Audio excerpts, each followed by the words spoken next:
একটু চোখ বন্ধ করে কল্পনা করুন তো, আপনি একদম একা। চারদিকে পাথরের দেয়াল, নিস্তব্ধ অন্ধকার আর গা ছমছমে নীরবতা। আপনি একটা গভীর গুহার ভেতর শান্তিতে ঘুমিয়ে আছেন। আপনার মনে হচ্ছে আপনি মাত্র কয়েক ঘন্টা বা বড়জোর একটা রাত ঘুমিয়েছেন। এরপর যখন আড়মোড়া ভেঙে গুহার বাইরে বের হলেন, চারদিকের আলো দেখে আপনার চোখ ধাঁধিয়ে গেল। কিন্তু এ কি? আপনার চেনা জগৎটা কোথায়? আপনার ঘরবাড়ি, আপনার সেই প্রিয় মানুষগুলো, এমনকি রাস্তার মোড়ে যে দোকানটায় আপনি আড্ডা দিতেন, তার একটা চিহ্নও নেই। আপনি যে ভাষায় কথা বলছেন, মানুষ সেই ভাষা শুনে অবাক হয়ে আপনার দিকে তাকিয়ে আছে। আপনি জানলেন আপনার সেই চেনা পৃথিবী আজ থেকে ৩০০ বছর আগেই ইতিহাসের পাতায় বিলীন হয়ে গেছে। আপনি কয়েক ঘন্টা নয়, বরং ৩০০ বছরেরও বেশি সময় ধরে এক অলৌকিক ঘুমে আচ্ছন্ন ছিলেন। শুনতে কি কোনো রূপকথার গল্প বা সায়েন্স ফিকশন সিনেমার মতো মনে হচ্ছে? কিন্তু বন্ধু, আজ থেকে শত শত বছর আগে ঠিক এই অবিশ্বাস্য আর অলৌকিক ঘটনাটিই ঘটেছিল একদল টগবগে যুবকের সাথে। ইতিহাসে আমরা তাদের চিনি আসহাব-ই-কাহাফ বা গুহাবাসী হিসেবে। আজকের এই দীর্ঘ সফরে আমরা শুধু গল্প শুনব না, আমরা বের হব এক রোমাঞ্চকর অভিযানে। আমরা খুঁজব সেই রহস্যময় গুহাটি আজ কোথায়। আজও কি সেই পাহাড়ের খাঁজে তাদের স্মৃতি জেগে আছে, নাকি সময়ের নিষ্ঠুর আবর্তে সব ধুলোয় মিশে গেছে? চলুন, আজ হৃদয়ের সবটুকু আবেগ নিয়ে আমরা সেই সত্যের সন্ধানে যাই। বন্ধুরা, গুহাটি কোথায় সেটা জানার আগে আমাদের একটু পেছনের সময়ে ফিরতে হবে। কেন একদল রাজকীয় আভিজাত্যে বেড়ে ওঠা যুবক সব কিছু ছেড়ে অন্ধকার গুহায় আশ্রয় নিয়েছিলেন? সেই সময়টা ছিল চরম অন্ধকারের। জালিম বাদশাহ দাকিয়ানুসের রাজত্ব। চারদিকে মূর্তি পূজার জয় জয়কার। মানুষ তখন স্রষ্টাকে ভুলে পাথরের মূর্তির সামনে মাথা নত করছে।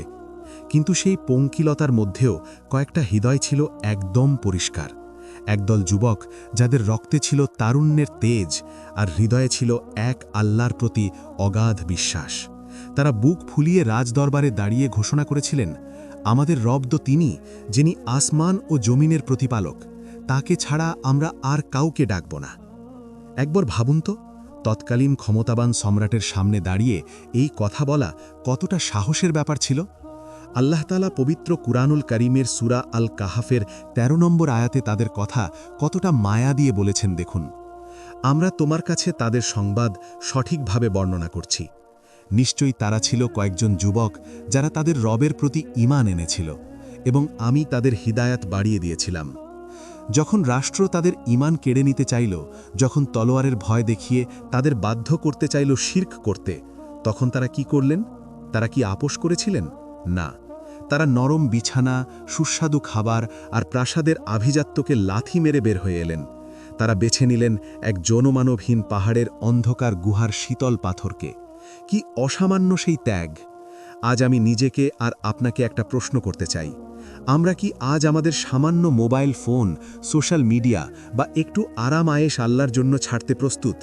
সেই যুবকরা আমাদের চোখ আঙুল দিয়ে দেখিয়ে গেছেন, ঈমান বাঁচাতে হলে দুনিয়া ছাড়তে হয়, আর দুনিয়া ছাড়লে আল্লাহ স্বয়ং তার কুদরতি কোলে আশ্রয় দেন। প্রিয় দর্শক, আসহাব-ই-কাহাফের এই বিস্ময়কর কাহিনী শুধু ইসলামেই নয়, বরং খ্রিস্ট ধর্মেও 7 স্লিপার্স নামে সমাদৃত।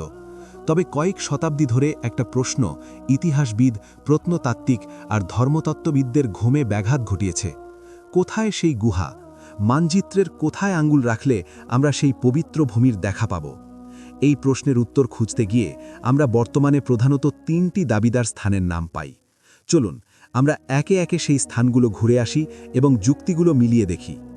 বর্তমানে অধিকাংশ মুসলিম ইতিহাসবিদ এবং আধুনিক গবেষকরা আঙুল তোলেন জর্ডানের দিকে। জর্ডানের রাজধানী আম্মান থেকে মাত্র 7-8 কিলোমিটার দূরে আবু আলান্দা নামক এক শান্ত গ্রামে একটি গুহা আছে। কেন মানুষ মনে করে এটাই সেই গুহা? প্রথমত, এখানে 7টি পাথরের কবর পাওয়া গেছে। দ্বিতীয়ত, গুহার একদম ভেতরে ও বাইরে প্রত্নতাত্ত্বিক খনন করে দেখা গেছে সেখানে একটি অতি প্রাচীন মসজিদের ধ্বংসাবশেষ আছে। এখন মনে করে দেখুন তো, কুরআনের সেই আয়াতাংশটি। যারা তাদের বিষয়ে জয়ী হল, তারা বলল, আমরা অবশ্যই তাদের উপর একটি মসজিদ নির্মাণ করব। সূরা আল কাহাফ 21। এই মসজিদের অস্তিত্ব জর্ডানের এই গুহাকে প্রবলভাবে সমর্থন করে। এখানকার বাতাস এখনও যেন সেই যুবকদের নিঃশ্বাসের ঘ্রাণ বয়ে বেড়ায়। আবার অনেক খ্রিস্টান ঐতিহাসিক মনে করেন তুরস্কের প্রাচীন শহর এফেসাসের গুহাটি হল আসহাবি কাহাফের আসল স্থান। পর্যটকদের কাছে এটি অত্যন্ত জনপ্রিয়। পাহাড়ের গায়ে খোদাই করা এই গুহাটি সত্যিই রহস্যময়। তবে কুরআনিক বর্ণনার সাথে এর ভৌগোলিক মিল জর্ডানের গুহার মতো অতটা নিখুঁত নয়। ৩. সিরিয়া ও ফিলিস্তিন। কিছু পুরনো পাণ্ডুলিপিতে সিরিয়া বা ফিলিস্তিনের গুহার কথা বলা হলেও আধুনিক প্রত্নতাত্ত্বিক প্রমাণের সামনে সেগুলো খুব একটা জোরালো হতে পারেনি। তবে স্থান যেখানেই হোক, আসল সত্যটা হল আল্লাহর সেই অলৌকিক নিদর্শন আজও মাটির নিচে বা পাহাড়ের ভাঁজে লুকিয়ে আছে আমাদের শিক্ষা দেওয়ার জন্য। সুবহানাল্লাহ! আপনি যদি কোরআনের বর্ণনা পড়েন তবে অবাক না হয়ে পারবেন না। আল্লাহ তাআলা গুহার ভেতরের পরিবেশের এমন এক নিখুঁত বর্ণনা দিয়েছেন যা আজকের আধুনিক আর্কিটেকচারাল সায়েন্স বা স্থাপত্য বিজ্ঞানকেও হার মানায়।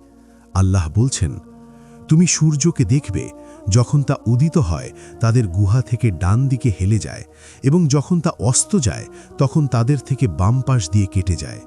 সূরা আল কাহাফ 17। এর মানে বুঝতে পারছেন? গুহাটির মুখ বা প্রবেশপথ এমন এক কোণে অবস্থিত ছিল যে সরাসরি সূর্যের অতিবেগুনি রশ্মি বা প্রচণ্ড তাপ ভেতরে ঢুকত না, কিন্তু আবার গুহাটি একদম অন্ধকার বা গুমটোও ছিল না। সূর্যের আলো ও বাতাস এমনভাবে খেলত যাতে করে দীর্ঘ ৩০০ বছর সেই যুবকদের শরীর পচে না যায়। আমি যখন জর্ডানের সেই গুহাটির ভৌগোলিক অবস্থান নিয়ে পড়াশোনা করছিলাম, তখন অবাক হয়ে দেখলাম সেটি ঠিক দক্ষিণমুখী, অর্থাৎ ঠিক যেভাবে কোরআন বলছে সূর্যের আলো ঠিক সেভাবেই সেখান দিয়ে প্রবাহিত হয়। কি এক নিখুঁত বৈজ্ঞানিক ব্যবস্থাপনা! ৩০০ বছর একটা দেহকে বিনা ওষুধে, বিনা সংরক্ষণে অক্ষত রাখা, এটা কি আল্লাহর কুদরত ছাড়া আর কিছু হতে পারে?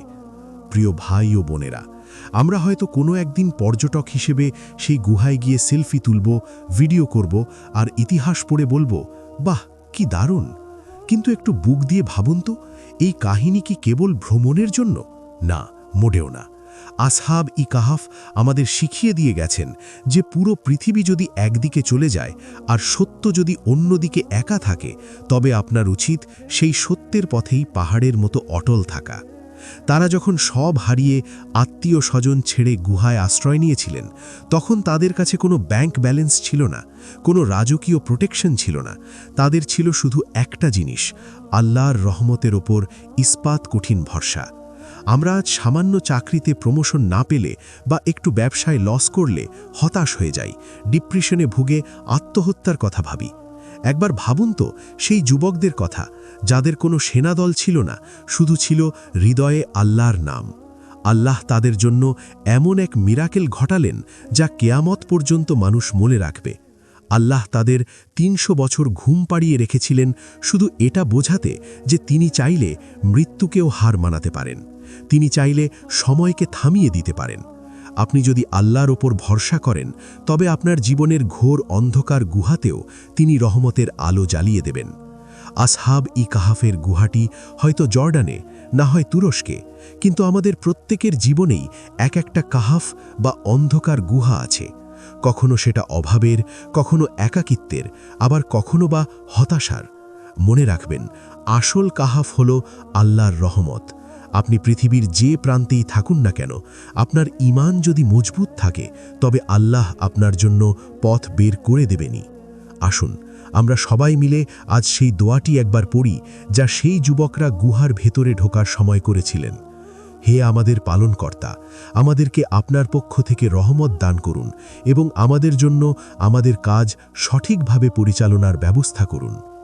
বন্ধুরা, আজকের এই ভিডিওটি যদি আপনার হৃদয়ের কোনো এক কোণে সামান্যতম রেখাপাত করে থাকে, তবে এটি আপনার প্রিয়জনদের সাথে শেয়ার করুন। কে জানে, হয়তো আপনার একটি শেয়ার কোনো এক হতাশ হৃদয়ে নতুন করে ঈমানের আলো জ্বালিয়ে দিতে পারে। পরবর্তী কোনো এক সত্যের সন্ধানে আবার দেখা হবে ইনশাআল্লাহ। ততক্ষণ পর্যন্ত আল্লাহ আমাদের সবাইকে হেদায়েতের পথে রাখুন। আল্লাহ হাফেজ।